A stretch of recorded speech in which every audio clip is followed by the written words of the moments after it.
Magandang araw po muli sa inyo. Welcome back po dito sa aking mumunting channel kung saan po tayo ay tumatalakay sa ating mga opinyon patungkol sa politika sa Pilipinas. Ganun din sa ating mga konting kaalaman sa batas na ibinabahagi natin. Sana may matutunan tayo dito. Ito ang aking katatlong video at sa pagkakataong ito, ating pag-uusapan naman yung mga kaso sa Revised Penal Code na adultery at concubinage. Ano ba ang kaibahan ng adultery sa concubinage? Saan ba sila nagkakapareha? Ano ba yung mga bagay-bagay na nakakapaloob dito sa dalawang kasong ito? Marami pong mga tao na pinagdaanan ng mga kasong ito at yung iba naman takang-taka. Bakit naman daw yung iba na-dismiss kahit naman totoong nangyari? Yan, pag-uusapan natin yan. Sa pagkakataong ito, umpisahan natin sa tanong na ano ba ang adultery?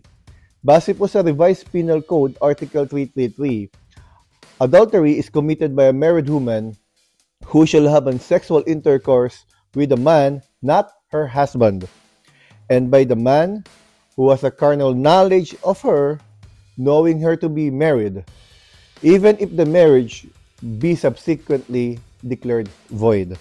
Ang ibig sabihin po nun, sino man pong babaeng kasal sa lalaki na nagkaroon ng pagtatalik sa hindi niya asawa na lalaki at yung lalaki na naipagtalik sa kanya ay alam din na siya ay may pananagutan na at kasal, tinuloy pa rin. Nakipag-sex pa rin siya dun sa babaeng yon, kahit na sabihin natin na yung marriage o yung kasal ng babae mawawalang bisa pala sa mga darating na panahon. Halimbawa, meron palang na-file na annulment. So, nagkakasala ng adultery yung babae at yung lalaki. Kung hindi naman sila ang mag-asawa, pero nagtalik sila. Yan. Committed na po agad yung krimen ng adultery sa pagkakataon na yon. Hindi yung dahilan na madi-dissolve naman o mavo-void o mawawalang bisa yung kasal ng babae sa darating na panahon. Kung nangyari na yung sex ninyo o yung pagtatalik ninyo bago pa man madeklara na annulled o walang bisa yung kasal ng babae. Yan adultery po yan. Basta magkaroon po ng pagtatalik ang babaeng kasal sa hindi niya asawang lalaki at ang lalaki alam niya na may pananagutan yung babae o kasal ng babae, may adultery na po dyan. Ngayon ang penalty po dyan ay prison correctional. 2 taon, 4 na buwan, hanggang 6 na taon. Yan ang pagkakakulong. Dalawa po yan Pag kinasuhan nyo po yung babae, may kaso rin yung lalaki. Pareho silang kulong kapag napatunayan sa korte na nagkasala sila ng kasong adultery. Yan pareho silang makukulong. At ang bawat sexual act nila, bawat pagtatalik ko nila, bilang yon as adultery offense. So, halimbawa, nakasampu silang pagtatalik, kahit na may asawa pa yung babae, alam ng lalaki may asawa yung babae, lumalabas yun, may 10 counts ng adultery na kaso, pareho. Ganun yun sino ang pwedeng kasuhan? Silang dalawa pwedeng kasuhan. Ngayon, pag-uusapan po natin mamaya, sino pwedeng magkaso. Pag-usapan natin yan mamaya, sino pwedeng magkaso. Ating tukuyin muna, ano naman yung concubinage? Sa Article 334, sinasabi po doon, may 3 kategorya o 3 elemento para makasuhan ng isang lalaki ng concubinage. Kung mapapansin ninyo doon sa adultery, isa lang, maipagtalik lang yung babae sa hindi niya asawa, adultery na. Actually, 2, dapat alam ng lalaki na may asawa yun. So, dapat ganun ang sitwasyon para makasuhan ng adultery. So, dito naman sa concubinage, 3 ang hinihingi ng batas, elemento. Kapag meron kang 3 na ito, pwede mong kasuhan ng concubinage, yung lalaki. Ano yun? Ang una, any husband who shall keep mistress in a conjugal dwelling. Kapag inuwi mo yung kapit mo sa bahay ninyo, yun, isang elemento na yun. Kapag inuwi mo yung kabit mo o yung concubine ng tawag sa batas,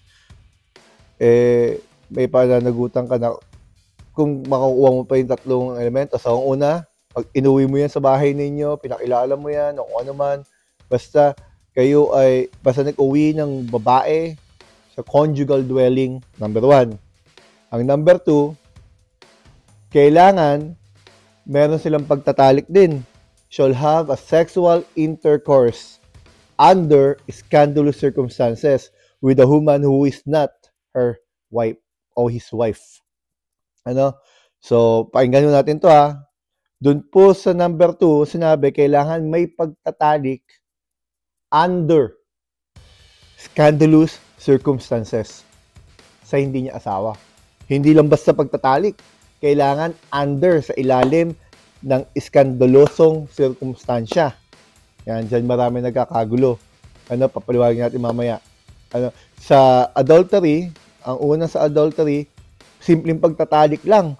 Basta kasal kang babae na ipagtalik ka sa hindi mo asawang lalaki, may kaso ang adultery. Pagdating naman dito, sa lalaki, sabi sa batas, kailangan maipagtalik ka sa ilalim ng iskandalosong circumstansya. Under scandalous circumstance. No? Ngayon, kung simpleng ipagtalik lang, hindi skandaloso, wala nakakalam, kayo lang, sa isang pribadong lugar, hindi skandalosong circumstances, hindi yung makakonsider. Kaya galit na galit yung iba. Totoo naman ho na nagkaroon ng pagtatalik yung dalawang yan kaso simpleng pagtatalik lang ang nangyari, hindi kailangan ma-determine ng korte, no? Kailangan, yun ang nakalagay sa batas natin Bagamat sinasabi natin unfair, pero yun ang nasa batas natin sa Revised Penal Code. Kaya yung ibang pang grupo nananawagan na revisahin natin, no, yung batas, pero it is what it is right now. Yun ang sitwasyon, kaya yun ang susundin, no? Ang ikatlo naman shall cohabit with her in any other place. So pag binahay mo na yung kabit mo at namuhay na kayo na mag-asawa, alam na ng lahat na kayo may relasyon, ayan, concubinage na yan. So tatlo ulitin ko po. Una, kapag ang lalaki inuwi yung concubine niya, pinakilala, kasama. Number 2, kailangan may pagtatalik sila under scandalous circumstances. At pangatlo, kapag literal na binahay mo na, namuhay na kayo na mag-asawa, talagang alam ng tao na hindi lang kayo basta magkaibigan, talagang magkarelasyon kayo. Kapag meron kayong tatlo niyan, concubinage na po yan, may kaso na po yan. Ngayon ang parusa dyan sa batas natin, 6 na buwan, 1 araw, hanggang 2 taon at 4 na buwan. Kung mapapansin po ninyo, isa yun sa mga differences, no? Pag-usapan natin mga differences. Ang unang differences, ang number 1, ang babae, maipagtalik lang sa hindi niya asawa, meron ng adultery. Sa lalaki naman, kailangan ang pagtatalik under scandalous circumstance. Kailangan ibinahay ng lalaki, kailangan namuhay sila na mag-asawa. So, doon mo pala makakasuhan ng concubinage. Yun yung isa sa mga kaibahan. Pangalawa, magkaiba rin ang penalty. Ang penalty muli sa adultery, 2 taon hanggang 6 na taon na pagkakakulong, pareho sila. Yung babaeng may asawa at yung kanyang kalaguyo o kanyang paramour, pareho silang kulong. No? Pagdating naman dito sa concubinage, magkaiba. Sa concubinage, ang kulong ay 6 na buwan hanggang 2 taon. So mas mababa yung parusa, at yung kabit ng lalaki, yung concubine niya, yung kabit ng lalaki, hindi kasama sa kulong 'yon. Destiero lang ho 'yon. Ang parusa doon ay destiero, ibig sabihin pagbabawalan siyang tumira doon sa malapit doon sa lalaki. Kung ano man sukat yung itakda ng korte. na hindi siya pwede. No, dostiero lang, hindi siya kasama sa kulong. Hindi katulad sa adultery, pareho silang kulong. No, pareho silang mananagot sa batas.